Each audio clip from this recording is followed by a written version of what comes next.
In 1945, as the first atomic bomb detonated in the New Mexico desert, and, the world entered this terrifying new era. Yeah, completely different world overnight. Right. And J. Robert Oppenheimer, he didn't quote a fellow scientist or like a politician or a military general.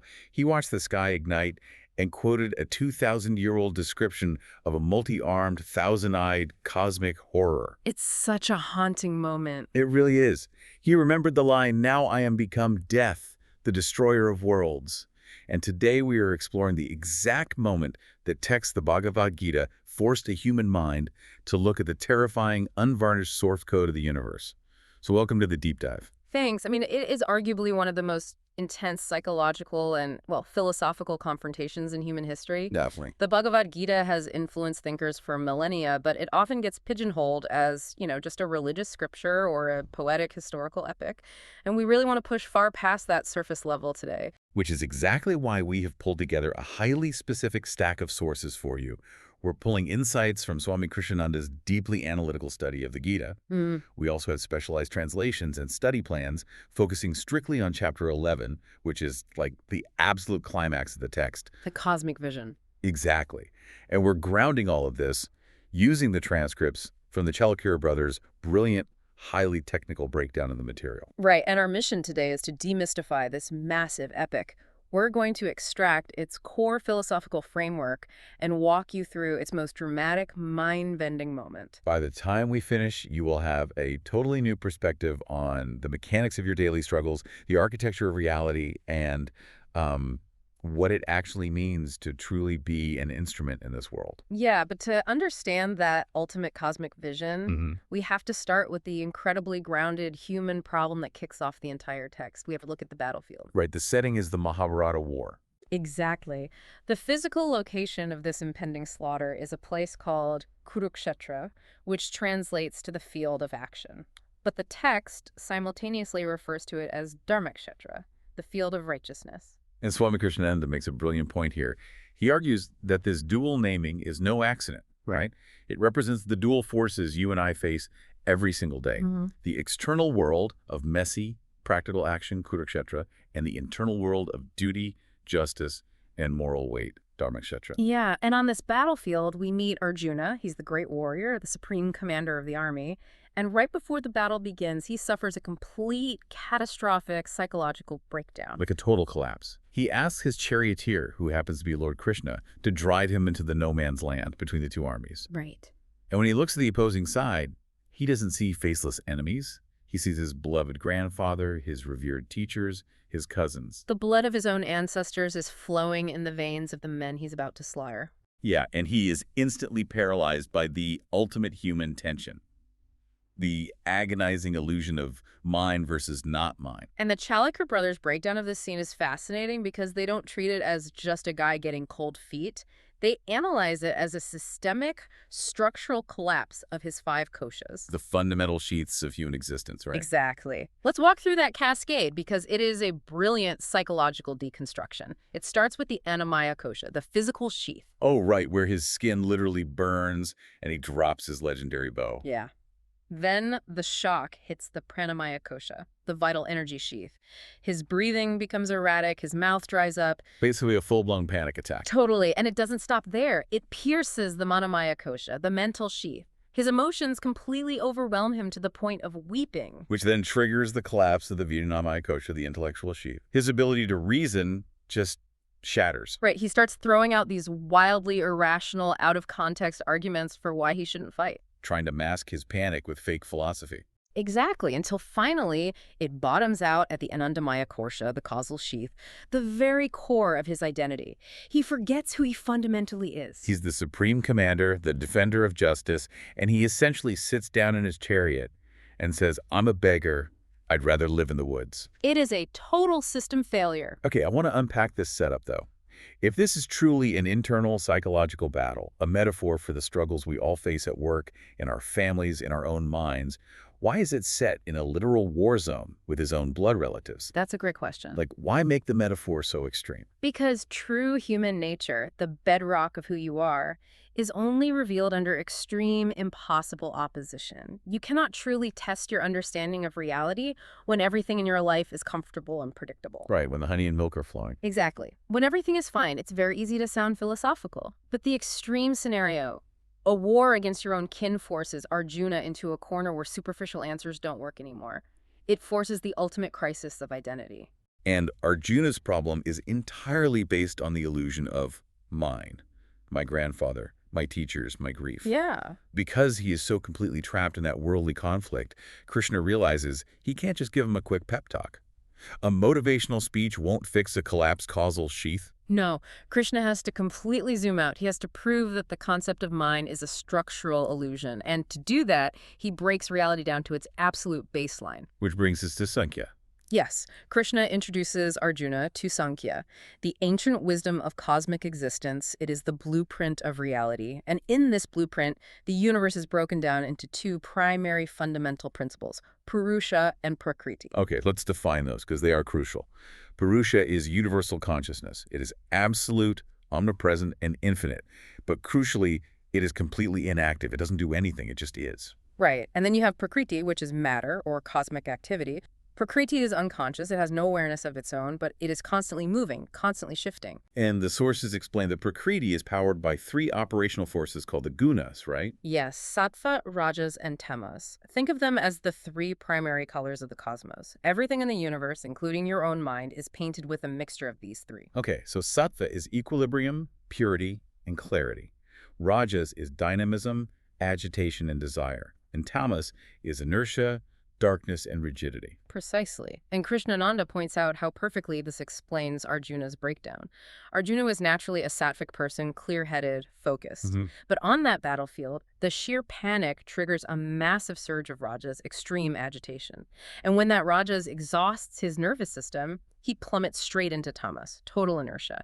He sits down and refuses to move. Wow, that makes so much sense. But the real question Sankhya asks is how these two massive principles, inactive consciousness and unconscious matter, actually interact. Right, and the sources offer a profound, slightly humorous analogy here. Purusha and Prakriti teaming up is like a lame man who can see, sitting on the shoulders of a blind man who can walk. I love that one. The lame man Purusha, consciousness, provides the vision, the awareness, the direction. But he can't take a single step. Yeah. The blind man Prakriti, matter, provides all the motion, the action, the muscle. But he has no idea where he's going. Together they create the functioning reality you experience. Exactly. But to make this reality function for us as distinct individuals, this cosmic setup divides into three links: Adhyatma, Adhibhuta, and Adidaiva. Here's where it gets really interesting. Let's translate those into a modern context. Adhyatma is the subjective perceiver. That's you or me, the individual conscious of. Right. Then there's Adhibhuta, the objective universe, the things we're looking at or interacting with. And finally, Adidaiva, the transcendent connecting link between the two. Yes, the bridge. It's like I'm the smartphone representing the Adhyatma. The web page I'm looking at is the object, the Adhibhuta.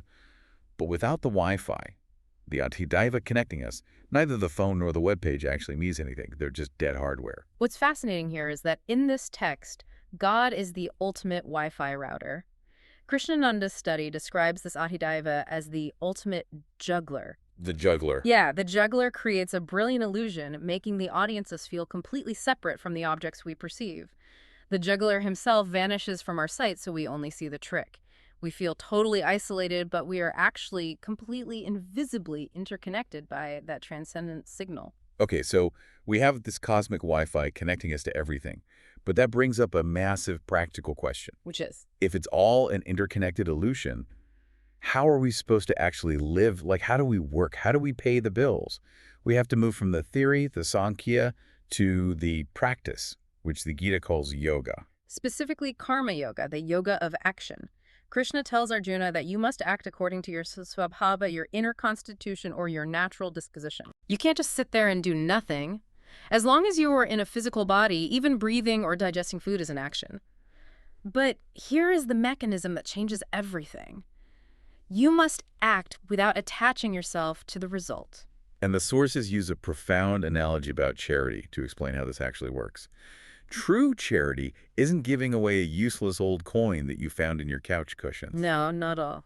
Giving away something you don't care about, where you lose nothing and feel nothing, isn't spiritual progress. Right. True charity is sharing a part of your own joy, deliberately shedding a piece of your ego. The less ego you inject into the action, the more universal you become. And the Chalukya brothers highlight a beautiful Vedic analogy here. The two birds on a single tree. Oh, right. Two birds are sitting in the branches of the same tree. One bird is frantically eating the fruits of the tree. Some fruits are intensely sweet, some are bitterly painful. The bird hops wildly from branch to branch, constantly chasing the sweet fruit, constantly suffering when it bites into a bitter one. That bird is the human ego. That's us on a Tuesday afternoon. And the other bird. It just sits on a higher branch, completely unattached, simply watching the first bird. It doesn't eat, it doesn't judge, it just observes. Wow. That is the divine spark, the universal witness inside you, totally undisturbed by the transient fruits of the world.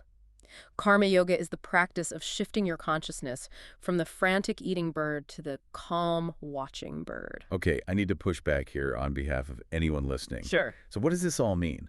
Shifting to the watching bird, working hard, and expecting literally nothing in return. That sounds like terrible career advice in the modern world. It really does sound counterintuitive. If you tell your boss you don't care about the outcome of the quarterly report, you're getting fired. How does someone actually practice this detachment without just burning out, becoming apathetic, or giving up? Well, it's the most common misunderstanding of the Gita. It is not about apathy, it is about yajna, which translates to sacrifice, but in practice it really means participation. You aren't working for a specific, isolated paycheck to inflate your own ego. You are consciously participating in the cosmic machine. Like the limbs of a single body. Precisely. Think about the mechanics of your own body. When your hand picks up food and puts it into your mouth, the hand doesn't stop and ask, wait, what do I get out of this transaction? Right, it doesn't demand a tip. Exactly. It just performs its natural duty. And by feeding the whole body, the hand inadvertently receives nourishment back through the bloodstream.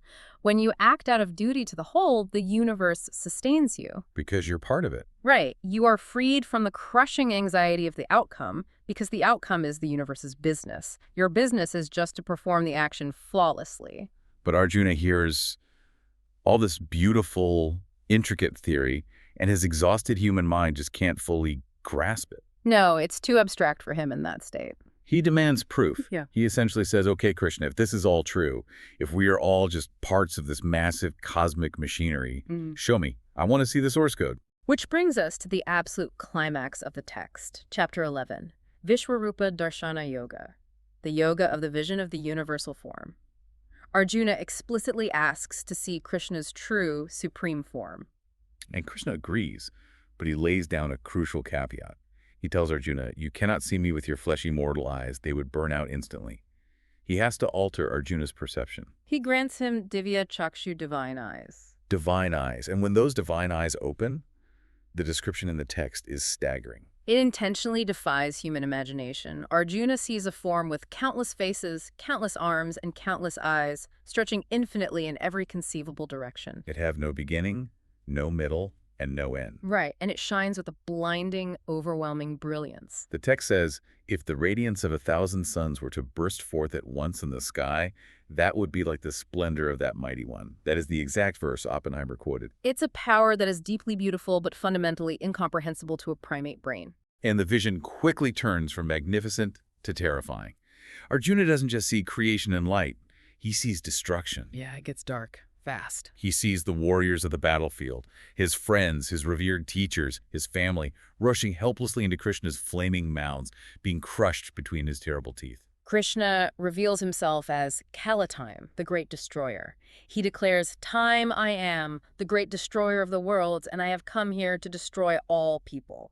In this horrifying moment, Arjuna sees that the enemies he was agonizing over killing have actually already been slain by the inevitable march of time. Their fate was sealed the moment they were born. It's a heavy realization. This is mind-blowing. He asks to see God, and instead of a peaceful, loving image of a fatherly figure on a cloud, he gets a cosmic horror show. It's like he asked to see the universe's source code and realized it's too vast and terrifying for a human brain to process. This raises an important question, and Krishnananda spends a lot of time analyzing why this vision is so terrifying. Why is it? It's because we as humans selectively edit our concept of the divine. We can easily accept the birth, the creation, the beautiful side of the universe. We love the spring. But We are utterly terrified of death, of decay, of dissolution. Right, we want a God that only creates. Exactly. But this vision proves that the divine is responsible for both. Construction and destruction are part of the exact same breath.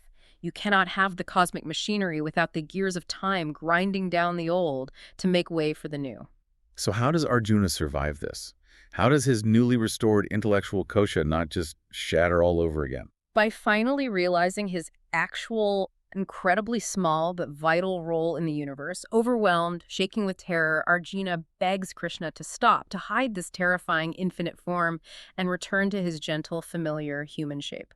He actually apologizes profusely. He says, I'm so sorry for ever treating you casually, for calling you my friend or my buddy. I had absolutely no idea who I was actually talking to. Krishna complies. He returns to his normal, gentle form, allowing Arjuna's nervous system to recover. And then he delivers the ultimate command, the definitive takeaway from this entire terrifying experience. Be an instrument. Yes. In Sanskrit, the word is nita. Krishna says, they are already put to death by my arrangement, and you can be but an instrument in the fight. Krishna also tells him that this ultimate reality, this cosmic vision, cannot be seen just by studying scriptures or doing severe penance or performing rituals. The intellect, the Vijnanamaya kosha, fails here. Right. Why? Because the intellect is part of Prakriti. It is made of matter, and matter cannot comprehend the infinite. So it can. Krishna says the infinite can only be known through bhakti, single-minded devotion. Devotion succeeds where the intellect fails because devotion aligns the human will with the cosmic will. You stop trying to outthink the universe and you finally surrender to it. I want to tie this back to the listener, because this is where a modern person might throw their hands up. Being told you're just an instrument and your actions are predetermined might sound really passive, maybe even a bit depressing. Yeah, I can see how it sounds like fatalism. Exactly. If the script is already written and I'm just an instrument, why is this actually empowering? Why shouldn't I just sit on the couch and do nothing? If we connect this to the bigger picture, it sounds like fatalism only if you are still clinging to your ego's desire for control. Krishnananda emphasizes a subtle but absolutely crucial distinction here. Okay. Fatalism says, my actions don't matter, so I won't act. The Gita says, your actions are essential cogs in the cosmic machine, but the results of those actions are not your property. So you still have to turn the wheel. You are required to turn the wheel. In fact, you can't not act. Even choosing to sit on the couch is an action dictated by your tamas, your inertia. The liberation doesn't come from stopping action. It comes from stripping the ego out of the action. I see. When you surrender your ego and realize that the cosmic will is driving the car, you are freed from the crushing burden of forcing outcomes. You still have to act, you still have to fight the battles of your daily life, but you don't have to carry the weight of the world on your shoulders. You just have to play your part beautifully.